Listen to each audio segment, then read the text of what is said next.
তাদের যে সমস্ত পণ্য আছে, যেই পণ্যগুলো হয়তো আমার কাছে সফট ড্রিঙ্কসের বোতল মাত্র, বাস্তবে সেটা সফট ড্রিঙ্কসের বোতল না, বাস্তবে সেটা একটা বোমা। আপনি যেটা টাকা দিচ্ছেন সফট ড্রিঙ্কসের বিনিময়ে, এই টাকাটাই বোমা হয়ে ঘুরে ফিরে আমারই সেই নিরীহ মা বোনদের মাথার উপরে, বাচ্চাদের মাথার উপরে পড়ছে।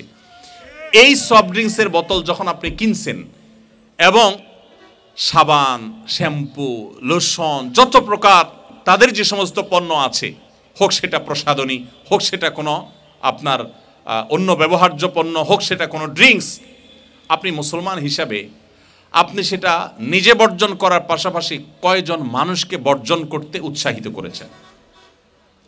আমি তো আলহামদুলিল্লাহ সজ্ঞানে, জেনে শুনে, আল্লাহর ফজলে এদের কোনো পণ্য কোনো দিন আমি নিজের পকেটের টাকা একটি টাকা খরচ করে কোনোদিন কিনি না। আমরা এত দুর্বল মুসলমান যে আমরা কোরআনের আয়াতের তেলাওয়াত শুনে অনেকে চোখের পানি ফেলে দেই, অথচ ইহুদিদের পণ্য, এই অভিশপ্তদের পণ্য, দখলদারদের পণ্য, মুসলমানদের রক্তচোষা জালিম পৃথিবীর ইতিহাসে সবচেয়ে বড় সন্ত্রাসীদের পণ্য, এদের পণ্য আমরা টাকা দিয়ে কিনি। বিশেষ করে তারা যদি একটু অফার দিয়ে দেয় তো আমরা লোভ সামলাতে পারি না। অফার যদি তারা একটার মূল্য দিয়ে যদি 10টা পণ্য আমাকে দেয়, সাথে 9টা যদি ফ্রিও দেয়, আমি আমার একটার মূল্য পর্যন্ত তাদেরকে দিতে পারি না। কি বলেন? দিতে পারি আমরা? শুধুমাত্র একটা কোম্পানি তাদেরকে বয়কট করার ফলে, মিডল ইস্ট সহ বিভিন্ন দেশে বয়কট করার ফলে তারা বিলিয়ন বিলিয়ন ডলার লসের মুখোমুখি হয়েছে সামান্য কয়েকদিনের মধ্যে। তুরস্ক থেকে আসা আমার 2 বন্ধু, তারা বললেন, কয়েকটা ব্র্যান্ডের নাম নিয়ে বললেন, অমুক অমুক কফি শপ, অমুক অমুক দোকান মাছি মারে গোটা তুরস্কে, কোনো মানুষ সেগুলোতে প্রবেশ করে না, এবং কেউ যদি প্রবেশ করে তো আশপাশের সমস্ত মানুষ ঘৃণা ভরে থুতু ফেলে নিচে। আর আমার দেশে আপনি যদি মুদি দোকানগুলোতে যান, আপনি যদি সুপার মার্কেটগুলো যান, আপনি যদি আমাদের বাসা বাড়িতে যান, এইখানে যারা আসি, আমার তো মনে হয় ম্যাক্সিমাম মানুষের বাসা বাড়িতে এই দখলদারদের পণ্য দিয়ে পরিপূর্ণ। কি দায়িত্ব আপনি পালন করেছেন? কিয়ামতের ময়দানে কি জবাবদিহি করবেন আল্লাহর কাছে? আপনার দেশি সাবান নাই, একটু কম খারাপ, একটু আপনার সেটা কোয়ালিটি একটু কম, সেটার দাম একটু বেশি, সেটা যত যাই হোক না কেন, আমি কোনো অবস্থাতে অভিশপ্ত ইহুদির হাতে আমার টাকা বোমা হয়ে হামলা করার জন্য তুলে দিতে পারি না। এটা কোনোদিনই আমি পারি না, এটা আমার ইমানের দাবি। অতএব আমরা যদি সবাই মিলে বর্জন করি, তাহলে সেক্ষেত্রে এদের উপর এটা অনেক বড় প্রেসার হবে, এদের উপর অনেক বড় প্রভাব পড়বে। এরা বার্তা পাবে যে আমরা তাদেরকে আমাদের শক্তি সামর্থ্য অনুযায়ী তাদেরকে আমরা বর্জন করছি, বয়কট করছি, তাদের বিরুদ্ধে অবস্থান নিয়েছি। একটা যুক্তি আমরা সবাই দেই, বিশেষ করে ফিলিস্তিন ইস্যু, মসজিদে আকসা ইস্যুতে আমরা সবাই একটা কমন যুক্তি দেই, সেটা হলো আমরা বেশিরভাগ লোকই প্রায় বলি যে আমার তো আসলে বিশেষ কোনো করণীয় নাই, আমি তো কোনো রাষ্ট্র ক্ষমতা এটা আমার হাতে নাই, আমার হাতে তো কোনো সেনাবাহিনী নাই, আমার হাতে তো কোনো বিশেষ পাওয়ার নাই, আমি তাদের জন্য কী বা আর করতে পারি, আমি তো অক্ষম, এটা আমরা বলি। সম্মানিত উপস্থিতি, আমি মনে করি এটা শয়তানের সবচেয়ে বড় চালগুলোর একটি, যে শয়তান আমাদেরকে একটা খোঁড়া যুক্তি ধরিয়ে দিয়েছে, আপনাকে, আমাকে, আমাদের সবাইকে, আমি সহ আমরা সবাই শয়তানের এই খোঁড়া যুক্তিকে ধারণ করে চলি। শয়তানের যুক্তি এইভাবে যে আমাদের কি কোনো কিছুই করার নাই? কি বলেন? ফিলিস্তিন ইস্যুতে, মসজিদে আকসা ইস্যুতে আমাদের কিছুই করার নাই? তো আমরা তো বলি যে আমরা কি করতে পারি, আমার তো ক্ষমতা নেই। আমরা যদি একটু গবেষণা করি যে আমাদের কি করার আছে, ব্যক্তি আমি, ব্যক্তি আপনি, ফিলিস্তিনের মানুষদের প্রতি যে জুলুম হচ্ছে, পৃথিবীর ইতিহাসের সবচেয়ে বড় বর্বরতার সাক্ষী হচ্ছে যে ফিলিস্তিনের নিরীহ মানুষগুলো, আমার মুসলিম ভাই বোনগুলো, দিনকে দিন, মাসকে মাস এই পৃথিবীর যারা নিজেদেরকে সভ্য দাবি করে, এই সভ্য নামধারী অসভ্যরা এই বর্বরতা দেখেও তাদের মুখে, তাদের চোখে, তাদের কানে যেন কুলুব দিয়ে তারা আছে, তারা যেন কিছুই দেখতে পাচ্ছে না। এই মানুষগুলোই আবার আমাদেরকে মানবতার সবক সকাল বিকাল দেয়।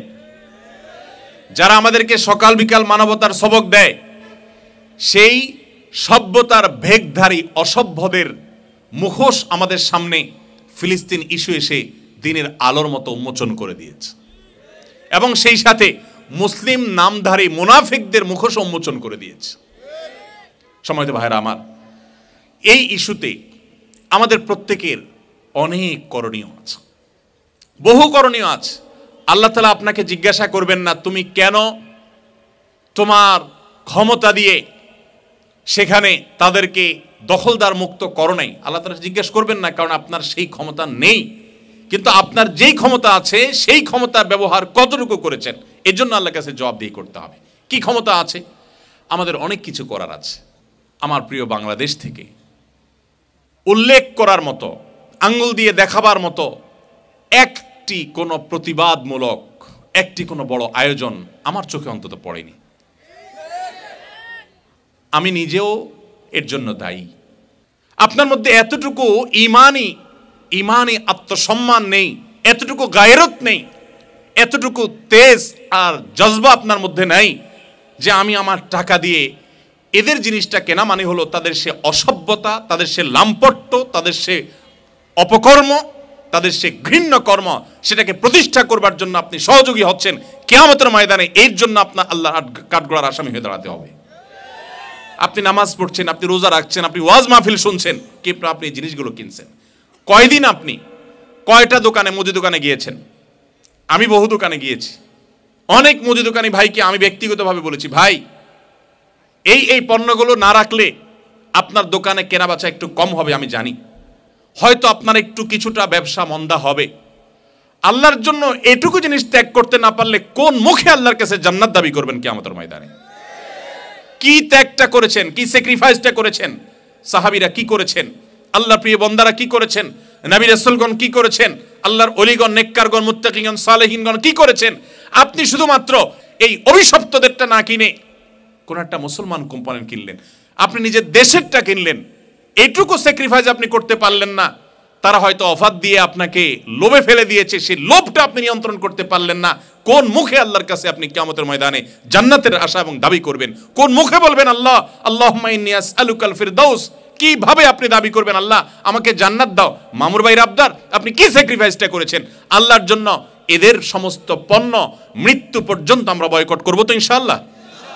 শুধু বয়কট করলে হবে না, আজ এই মাহফিল থেকে সংকল্প করবেন, প্রত্যেকটা মানুষ সংকল্প করবেন, 10 জন দোকানদারকে আপনি হাতে পায়ে ধরে চোখের পানি ফেলে তার ভিতরে চেতনা জাগ্রত করে, ঈমানি চেতনা, ঈমানে অনুপ্রেরণা দিয়ে তাকে আপনি সম্মত করবেন যে আমার দোকানে এদের পণ্য বিক্রি করা হয় না। চেষ্টা করব তো ইনশাআল্লাহ। আমরা যদি সবাই জাগ্রত হই এবং আমরা যদি সবাইকে জাগ্রত করি, ইনশাআল্লাহ বিইذনিল্লাহ আল্লাহর কাছে অন্তত জবাবদিহি করবার একটা জায়গা তৈরি হবে। কিছুই করলাম না, শুধুমাত্র আমি হাউতাশ করলাম, একটু আফসোস করলাম, একটু হায় হায় করলাম, আর মনে করলাম আমার দায়িত্ব শেষ। মোটেই দায়িত্ব শেষ নয়। সময়ত ভাইরা আমার, ঠিক একইভাবে আজ এই প্রেরণা আমাদের মধ্যে জাগ্রত আছে, কয়দিন পরে হয়তো থাকবে না। এমনি আমাদের বাঙালির চরিত্রের একটা ত্রুটিপূর্ণ দিক হলো আমরা খুব তাড়াতাড়ি ভুলে যাই।